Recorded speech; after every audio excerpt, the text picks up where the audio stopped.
right. Welcome, everybody. It is our Thursday virtual presentation. My name is Catherine Shepard, and I am your facilitator this afternoon, but I'm also the education coordinator with the Alzheimer's Society in Cape Breton. During COVID, we are not offering any face-to-face programming, and instead we are using this Zoom platform, as Beth said earlier. Please feel free to ask any questions that you would like by using the confidential and private chat box addressed to the Alzheimer's Society host, and that is Beth today. And if you don't see that chat box, just take your mouse and hover it down near the bottom, and there should be a chat right in the middle of that little pop-up that comes up. You can click on that, and you should be able to see where you can write a little message. Always remember to press enter to send that message to us.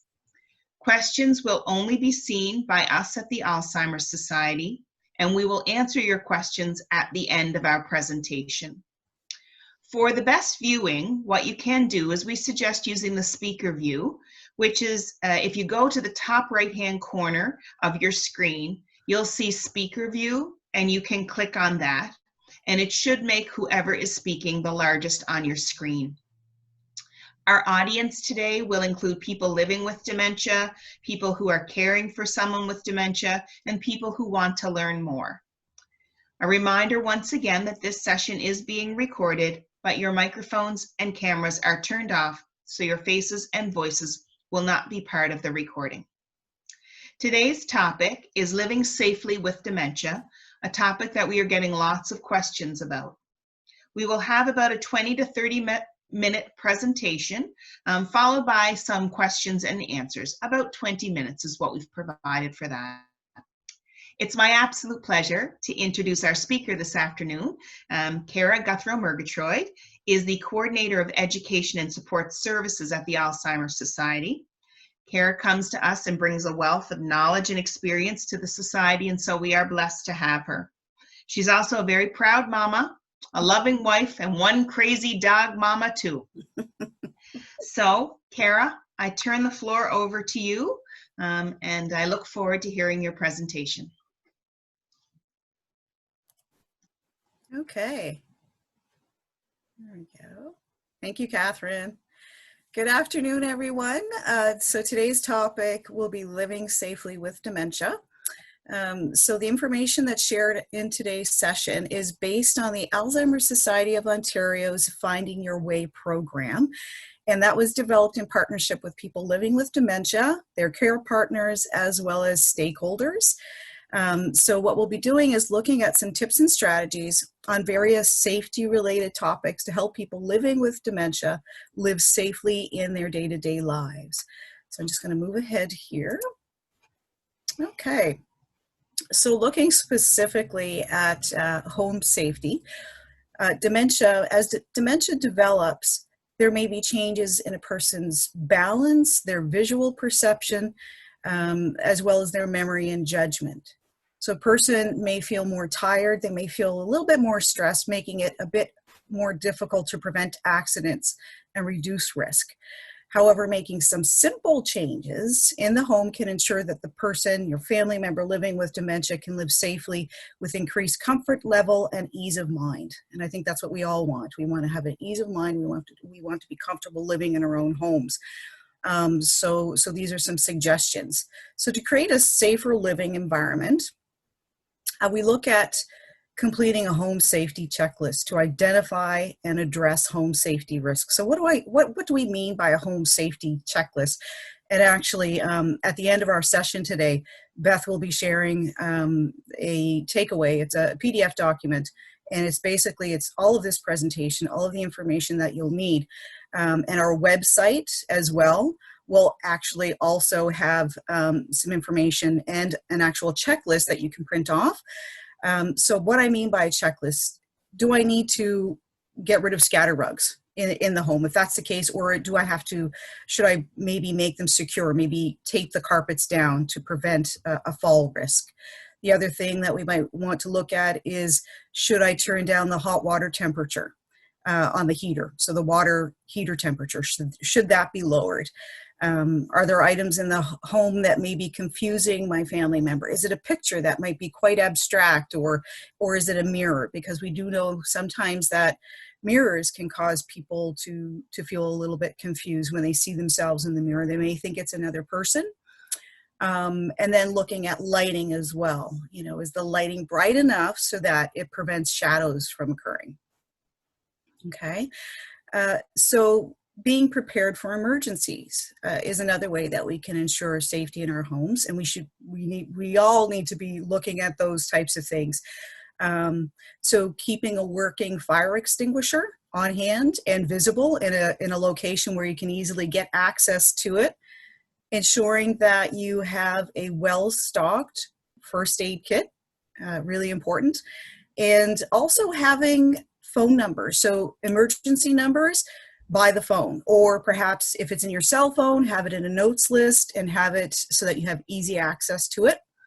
Also looking at your fire alarm, so just be sure to make sure that the fire alarm is checked monthly to make sure that if it needs batteries, you can refill the batteries.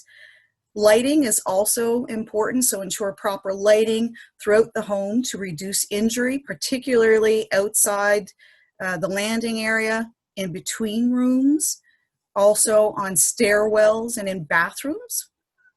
And also consider using contrasting colors as well to make steps and transitions a little bit easier. The other thing that some people may have difficulty with at home is if you happen to have a dark rug. So a dark rug can actually look like a hole for a person with dementia, so it can be kind of disorienting. So we suggest to maybe change those up a little bit as well. The other thing that we can do to make our home safe is checking the bathroom out, making the bathroom safer. So it could be adding a grab bar in the shower. It could be having non-slip stickers on slippery surfaces. So it could be the tile in your bathroom, making sure that you've got some stickers there, non-slip stickers, or in the bathtub. How many people have ever slipped in the bathtub? Kind of scary, I know. So having something to ensure your own balance is going to be key. So it's for everybody's safety. All of these measures are pretty much for everybody's safety in your home, not just for people with dementia. Removing locks in the bathroom and bedroom as well to avoid being locked in, because that can be pretty scary for a person, for anybody, whether you have dementia or not. So keeping dangerous tools secure as well. So that could be a lawnmower, it could be knives, firearms. Make sure that they're in a safe place to prevent accidents from occurring. And if you do have power tools, make sure that they're unplugged when they're not in use as well. Really, really key. And then of course, using appliances that have an automatic stop button or a turn off button. And consider relocating as well appliances that may come in contact with water. So if it's near a sink, you may want to move it away from the sink. And the other thing, when we're looking at all of these safety precautions, it's important too that we don't go too overboard, that we impede a person's self-esteem and their comfort in living in their own home. So it's important that we take all of those things into consideration. All right, so let's look next at our sleeping habits.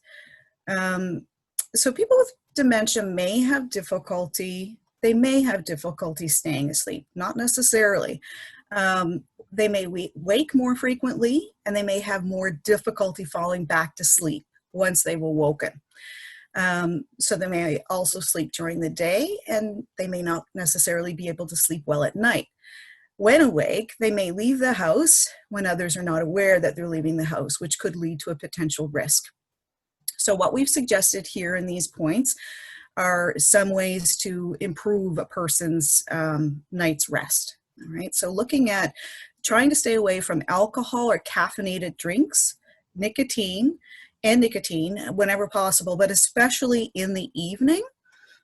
And then what we mean by maintaining a usual sleeping pattern, that would be the pattern that a person is used to prior to a diagnosis of dementia. So if one typically woke up in the morning, try to continue the same habit. Really, really important. And routine is key for everyone, especially during a period of time when things are changing like it is now with COVID.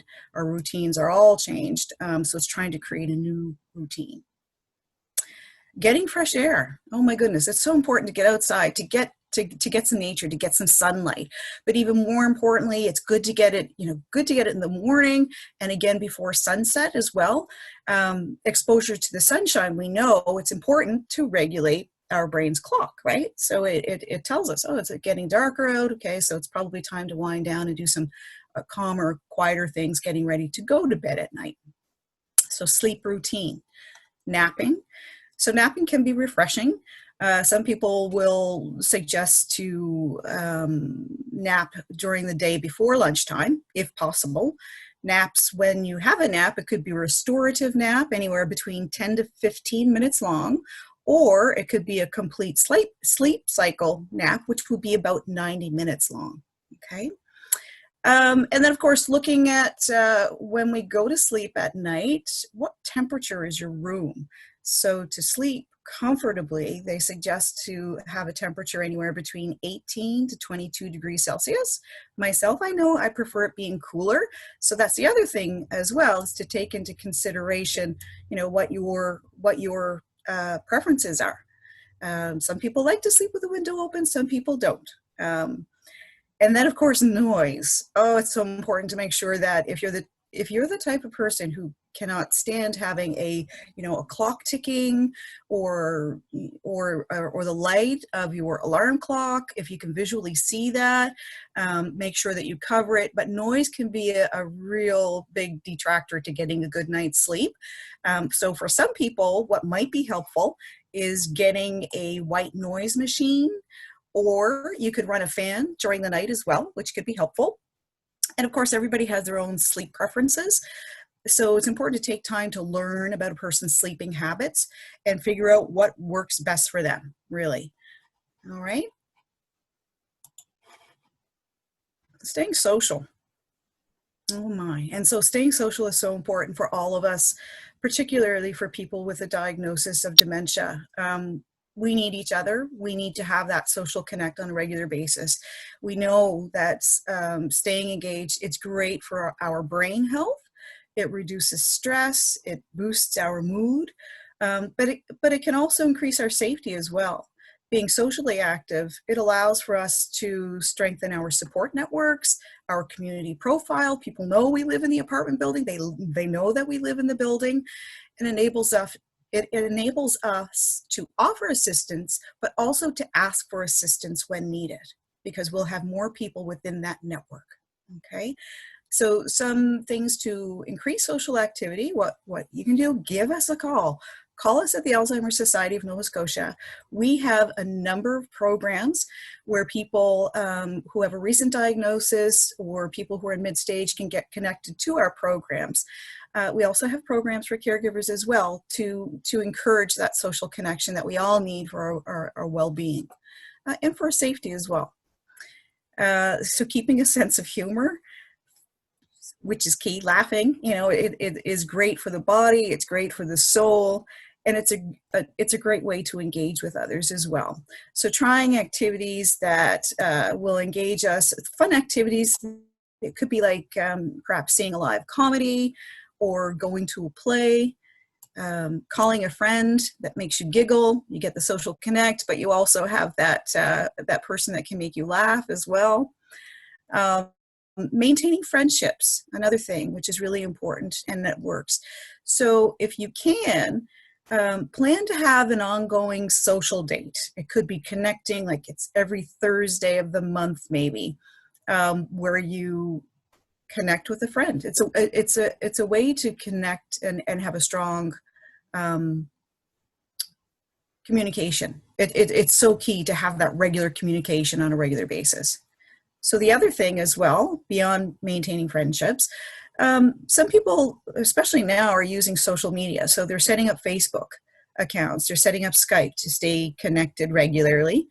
And And so this can really help if you live far away from your friend or your family member, but it can also allow people to connect during difficult times when we can't meet face to face, as we are now during COVID. So something to consider with the different social media outlets that are available. We also know that volunteering, I think many of us probably have volunteered or have wanted to volunteer. And usually we tend to volunteer with the organizations that we're passionate about or about a cause that we believe in. So if that's the case, it's important it's great for our well-being, but also it helps to maintain our social connection. So if you're looking for opportunities, where do I find an opportunity to get engaged with volunteering? Check out your local community recreation centers. It could be your local library as well. You may not be able to physically go into libraries yet, but you can go onto their website and check out, it could be somebody who's looking for help with literacy. So many different opportunities to volunteer. And it's great for our social networking, volunteering as well. Okay, I'm just gonna go through here. Staying active. Oh boy, that's so important. We get the blood flow, we get the oxygen to the brain, which is key. So regular exercise and activity can help with overall health by reducing the risk for heart disease, for stroke, and for diabetes. And we know that having heart disease, diabetes, or having had a stroke can increase your risk factor of getting dementia. So staying active will help us to maintain our independence by improving our muscle strength and also reducing stress. But also, improving muscle strength can also help us with reducing our falls risk too. So it allows for a safer and more active lifestyle. So what are some of the things that you can do? So looking at our slide here, switching perspectives and frame exercise with benefits to one's safety. So what do we mean by that? So if you're able to begin a different routine, which incorporates more exercise. So maybe it's taking a simple step such as walking to the corner store instead of taking your car. Maybe it's driving your bike instead of watching the television. Or maybe it's going for a walk with your Nordic poles on the trail. Those sorts of things. We can slowly start to build exercise into our schedule. Trying an exercise class. So exercise can help us to build strength and provide social opportunities. So you get kind of a 2-for-1 deal. So what activity can we connect with, or where can we connect with different types of recreation? Your local church, YMCA, Canada Game Center, community centers, they all offer classes. And so you're going to really look at exercise, low impact exercises. So it could be aquafit, it could be swimming, Nordic pole walking, or even Tai Chi. And Tai Chi also is really good to work on your balance as well. Okay, so before starting any exercise program, really important to have a conversation with your family doctor to explain the best forms of exercise, taking into account any other health issues or current physical ability that you have, a physical condition that you have, to make sure that you prevent injury as well. So have a chat with your doctor before starting any type of new exercise. And then, of course, keeping your brain active. What do we mean by that? How are we going to flex the biggest muscle here, between our ears? And of course, you can do Sudoku, you can do some word searches. Learning a new language is actually another really great way to flex your brain. So so flexing your brain through a variety of different activities. It could be learning something new as well. Inquiring about Minds in Motion at your local society. So some communities in Nova Scotia have started the Minds in Motion program. So it's a social program which incorporates physical activity along with mental stimulation for people with early to mid-stage dementia. It's a wonderful program. So give us the call at the Alzheimer's Society so we can talk to you a little bit about that. We are hopefully going to be able to get those programs up and running in the not so far future. Okay, so driving. So people with dementia may still be able to drive for some time after a diagnosis of dementia. It's important to keep in mind, though, that there may come a point, there will come a point when it is no longer safe to do so. So there will be a point where we have to hang up our keys. So some of the things to consider is to have a discussion early on about the fact that access to a car may be removed at some point. And I think knowing this sooner rather than later makes it easier down the road. So having that conversation sooner rather than later. Some of the other things that we might want to do is keep an eye out for changes in your family member's response time, in your own response time. So if you're a person who's living with dementia, you have a recent diagnosis, if you've noticed changes in your response time. Other things to take note of as well is collisions. Have there been any little dings on the side of the car recently? Maybe you've scraped up against something when you're parking, when you're trying to park. Other things to look at as well is taking too long to get to the destination, your desired destination, or perhaps not reaching the destination at all. So sometimes we'll get calls from family members who are concerned because, you know, their partner went to get some takeout and then they're unable to find their way back home. So they need to call a family member for assistance to get their partner back home safely again. Speaking with your family doctor as well, really important to determine when it's no longer safe to drive. So, and it also may make it easier for family members as well as the person living with dementia to have that conversation with the family doc. In some provinces, doctors are bound by law to report medical conditions that would impair a person's driving. In the province of Nova Scotia, however, there isn't family doctors are not legally bound, but they will tell you and recommend for you not to drive. So really important to take into consideration recommendations from your family physician. So reassessing driving skills as well regularly and arranging to have special testing carried out to assess a person's driving abilities. So it could be a driving simulation test or a road test. And the important thing is to make sure that it's carried out by somebody with experience in testing cognitive impairment on the road, okay? Talk with your physician. They can provide a referral. And again, I would suggest give us a call at the Alzheimer's Society. We're good at having conversations, those tough conversations, and preparing families to have these sorts of discussions with families. So give us a call and we can help you to strategize around what that might look like. And again, driving really needs to stop immediately if the safety of the person living with dementia or if others on the road are at risk. Travel. Okay, so a lot of us love to travel. And travel is still possible, obviously. It's just we need to do a little bit more planning when we have dementia. So to ensure safety while traveling, ask a friend or a family member to come along.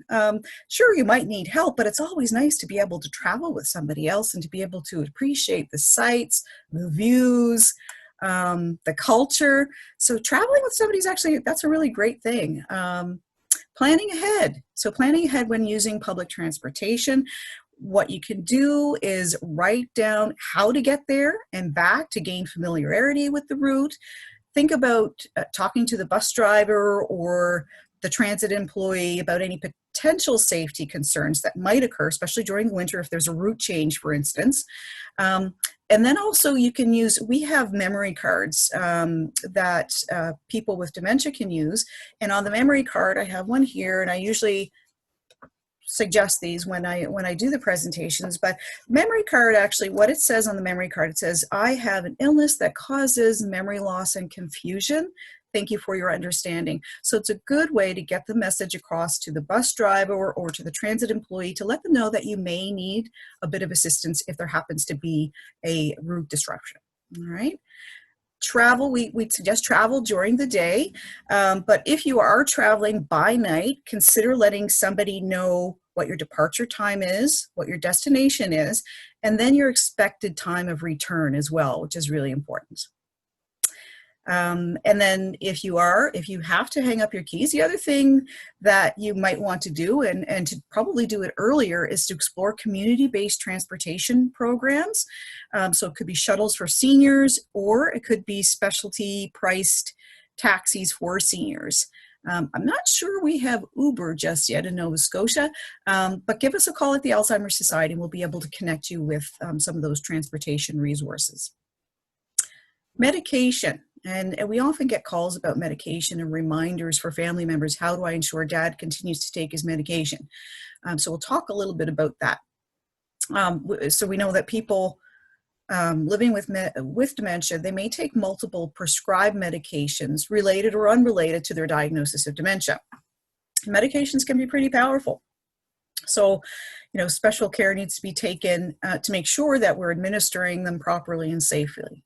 So to look at proper and safe medication use, we have some of these suggestions here. Trying to stay organized using a pill dispenser. It could be a blister pack as well. This can help you to track when what time of day to take the medication. And then, of course, always having an updated medication list and instructions of when and how to take the medication. So not just for yourself, but also for family and any other health professionals that might be able to assist when needed. And the other thing that we always recommend is to have a list of your medications on hand when you go to your family doctor. So you might have it in, maybe it's a little card that you carry in your wallet, maybe it's on your cell phone, in your note section of your cell phone, which would be a great way to have it on hand. And then again, also looking at the medication and the expiry date on your medication. And pharmacists are excellent resources when reviewing medications if you needed a medication reconciliation, for instance. Okay, and then again, talking to your doctor regularly to review prescribed medications and ensure that they're being taken appropriately, especially if there's been a change in time or if there's been a change in dosage of a medication. So make sure that you take notes about what's discussed and set a reminder for future appointments as well. We would also recommend, if possible, to have a friend or family member attend the appointment with you. I think we all can get a little anxious when we go see our family doctors. So it's always nice to know, okay, if I'm going to be asking the questions, it would be great if my friend was able to write down the answers to those questions. So having a friend come with you is always a great strategy as well. Quite helpful. All right, looking at nutrition and food. Oh, my favorite thing, food. Healthy diet. So a healthy diet can have benefits for the brain and also overall general function. There isn't any strict diet for people living with dementia, but we do know that research has found that a diet that is both nutritious and well-balanced can help brain functioning, slow memory decline, and actually increase our energy levels. So when we think about, something that's well-balanced and healthy, Canada's Food Guide. We suggest to follow Canada's Food Guide, and they've just had some changes in their food guide recently. So we look at, we've got an image here of the new plate, serving plate. So it's half a plate of fruits and veggie. So fish 3 times a week, possibly if you can, leaner cuts of meat, and then looking at whole grains. And of course, plenty of water. Water is the drink of choice, I guess you could say. So also making a weekly plan to ensure regular meal consumption, because we all know how easy it is to be tempted by maybe fast food. But if you have a regular plan, then you can use the regular plan so you can avoid some of that junk food eating that we've all been doing and engaging in a lot lately. And then if you do have a plan, you can use that plan to go and get your groceries, right? You can have a grocery list and get the healthy food choices. And then, of course, staying hydrated. So really important to drink plenty of fluids, especially water, and trying to eliminate caffeine, alcohol, and salt intake as well. Expiry date. So checking the expiry dates on food, really, really important. So check your fridge often. Toss anything that's beyond its best before date. Really, really important to do that. Okay, so living alone. So if you happen to be on your own, in your own apartment, in your own home, sometimes it can be difficult. But it can be difficult, but it's so important to have that independence. And we want to be confident in our ability to live home well and safe. So for people living with dementia that want to live alone, it's important to remain safe while doing so. So these are some suggestions that we have. And some of our clients have shared with us that they have, they may still be able to kind of get out and about, but they may have difficulty in meal preparation. So they've arranged to have outside help to come in to do the meal prep. And some people, they don't like housekeeping. So they've arranged to have somebody come in to do a little bit of housekeeping, or they've arranged some transportation as well, which is key.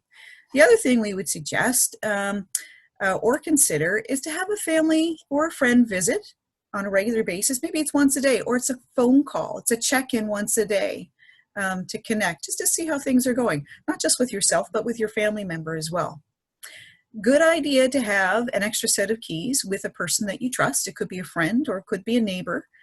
And then, of course, when we think about those decisions that we have to make, we all have these big decisions around finances and legal issues.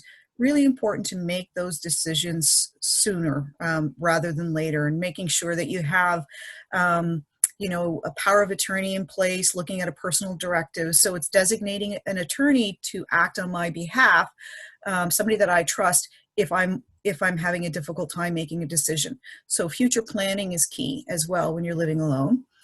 And then, of course, when you're in your home, visual cues can be very helpful to remind you of, maybe it's a safety task. It's turning off the stove. So you may have a little sticky note beside the stove, beside the turn off button. Remember to turn it off. Or there are different products that you can get to turn things off automatically as well. So yeah, using some labels or notes to keep you safe at home as well. Okay. And so assessing the living environment. Okay, so and this comes to the point in time where you're beginning to think, when will it be no longer safe for myself or for my family member to live with dementia at home? So deciding when to change the living environment, it could be transitioning to another family member's home. It could be moving to assisted living, or it could be moving in to a long-term care home. It can be a really difficult decision to make. It's important, though, to ensure that the decision is made together as a group, taking into consideration the thoughts of the person with dementia, the care partners, as well as family members, to ensure that the person living with dementia is safe and they're at the top of mind. Okay. So some of the things that we suggest that can assist with making that decision is talking about it early, and decide and agree together at what point it would no longer be safe to live at home. And some of the things that we might want to look at is keeping an eye out for changes in the environment or person's abilities that may cause or create a safety concern. And then it's kind of coming up with that sense, if adequate care, if we've come up with some ideas and plans and they've been working, and now all of a sudden safety is at risk, then we might then want to consider alternative housing options. And so when it comes to that point in time, and if you're really struggling, give us a call. Call us at the Alzheimer's Society. As I said, we have walked families through those tough decisions that they have to make. We give suggestions. Ultimately, it's your choice. It's your decision. It's your family member with dementia's decision and choice, obviously, as well. But having the conversations early are really, really key. So today we've talked about a number of different strategies and some tips and some ideas and suggestions to keep our family members safe, or to keep you safe if you're a person living with dementia. Please feel free to add some questions into our chat box. We're going to come out. But before that, before we go into the Q&A, these are the resources here on the screen. We use the Alzheimer's Society of Ontario excellent guide, and I know Beth is going to be sending that out to you. at the end of the session in the chat, I think. And we also received some of the information to put this PowerPoint together in the National Institute on Aging as well, their web link. So we've shared that with you. And so now I'm going to click to the final slides here, and I will stop sharing my screen. And I think Catherine's going to come in and we'll do our question and answers.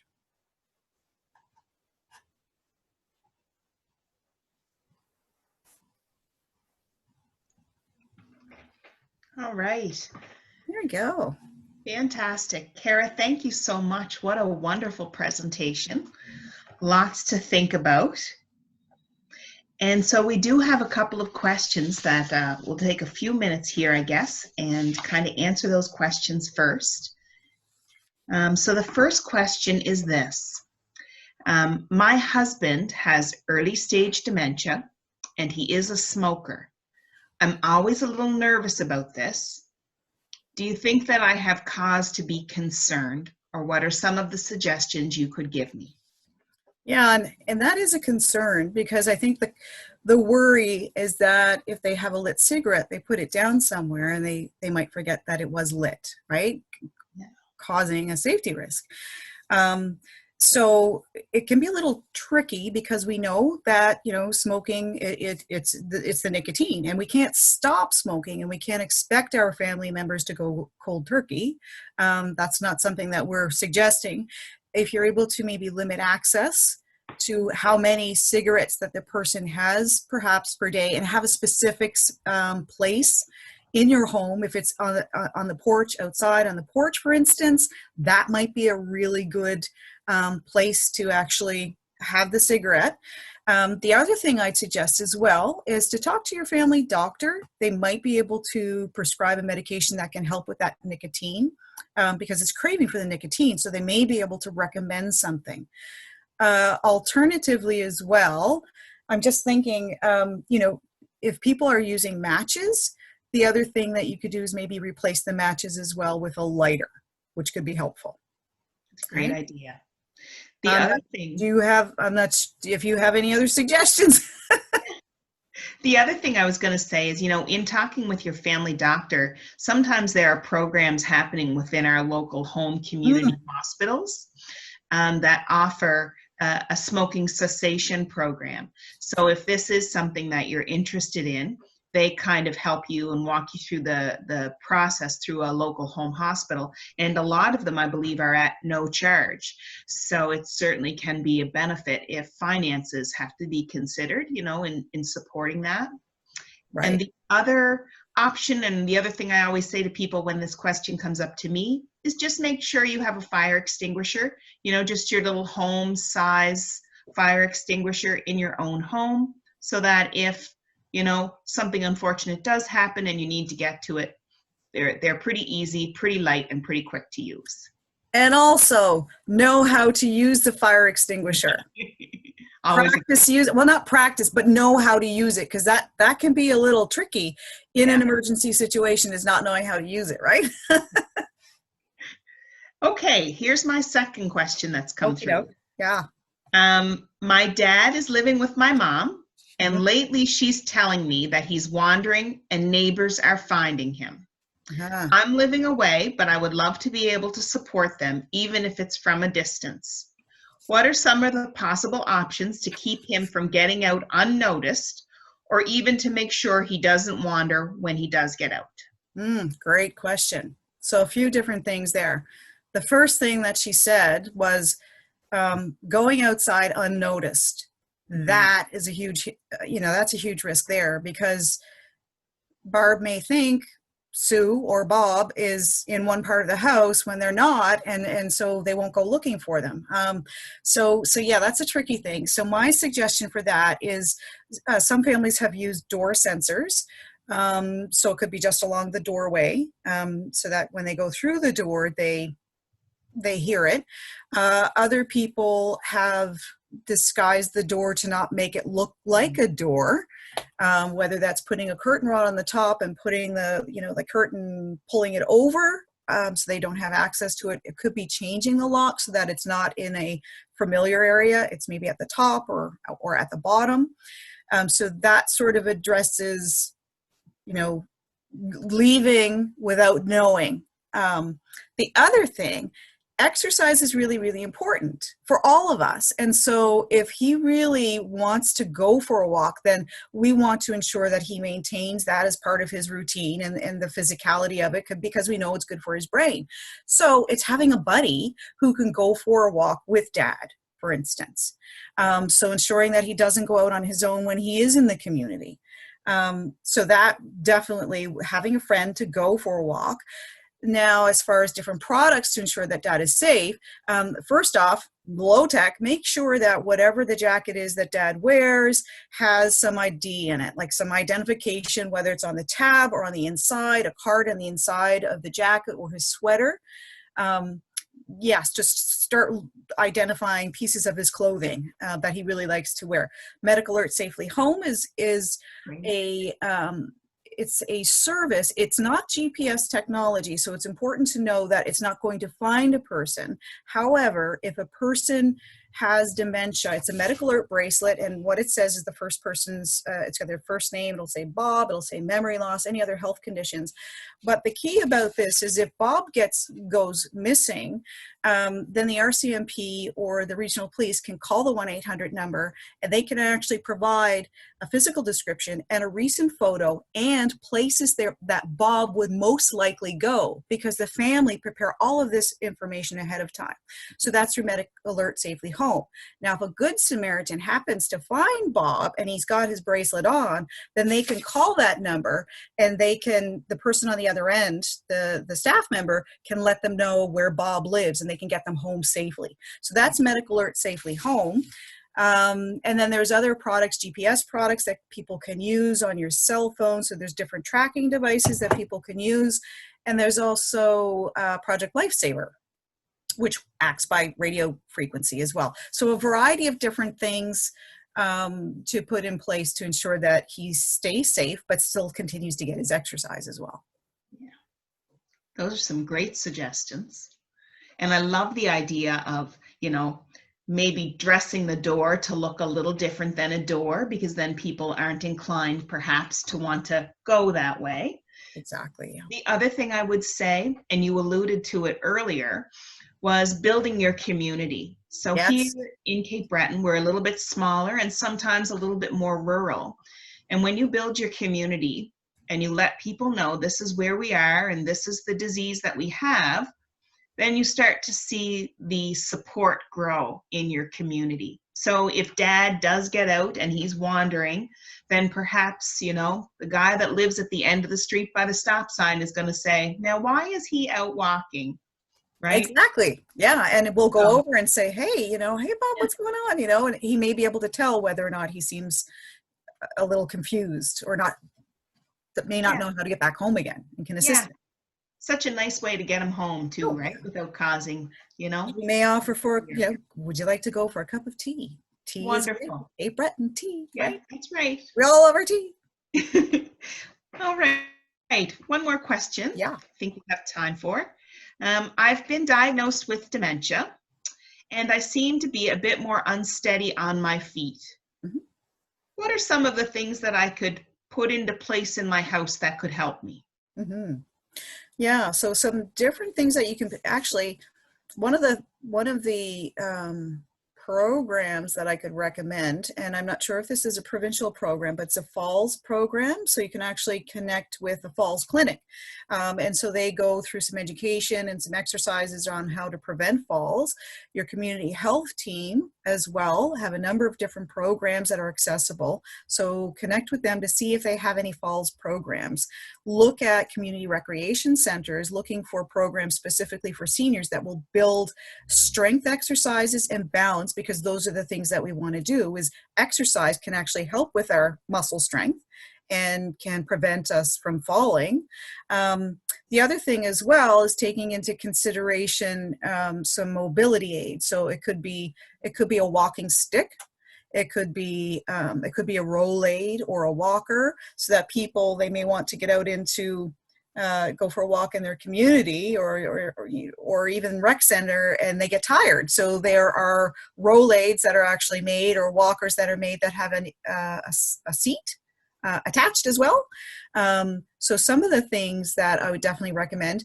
Other people may actually consult with an occupational therapist and have an OT, an occupational therapist, come into the home to assess for safety, to even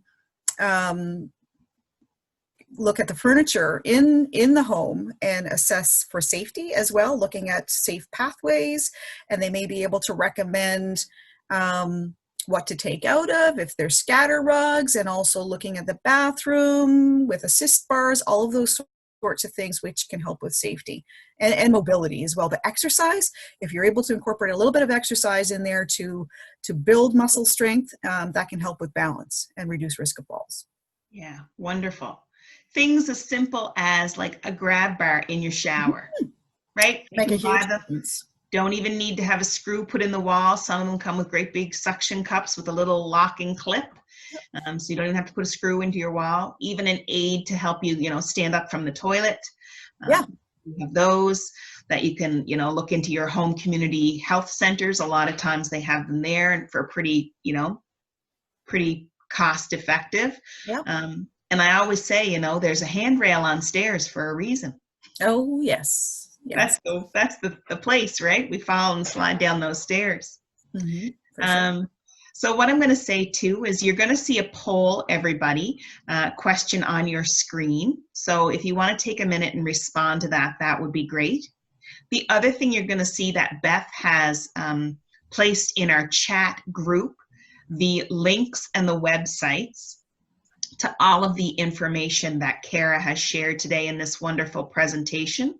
And Beth will also be sending this out by email to all the participants at the end of the presentation. So if you did want to see a little more or go back and review a little bit more, that information is in our chat group. I want to say thank you today for joining us, everyone, and thank you to Kara for such a wonderful presentation and for such thoughtful responses to all of our questions that came in. Please, everybody, send any of your comments or suggestions for topics to our office at the 1-800 number, and that number is 1-800-611-6345. If you would like to have a confidential call with one of our InfoLine staff, please call that number and we can reach out to you. The session was recorded, and so it will be hosted on the Alzheimer's Society YouTube channel. So you can go there and watch it again. You can share it with family, or you can use it as a teaching tool. And again, the link that Beth shared will be on our website as well. Every Thursday, we will be doing a presentation, and so we look forward to you joining us next week as well. We have some new speakers and guests as well lined up, and so as we get the information and topics decided, we will be sending that out by email. But if you are interested and you want to make sure that you are taking part in it, please, again, don't hesitate to connect with the office, and we can make sure that you're added to the list. So thank you, everyone, for joining us today. We're going to keep this open for about the next 10 minutes. It will allow you to kind of think through some of the material, and if you do have any questions, you can certainly add it into the chat box as well for about the next 10 minutes. So thank you, everyone, for joining us. Be well and be safe, and we'll see you next Thursday.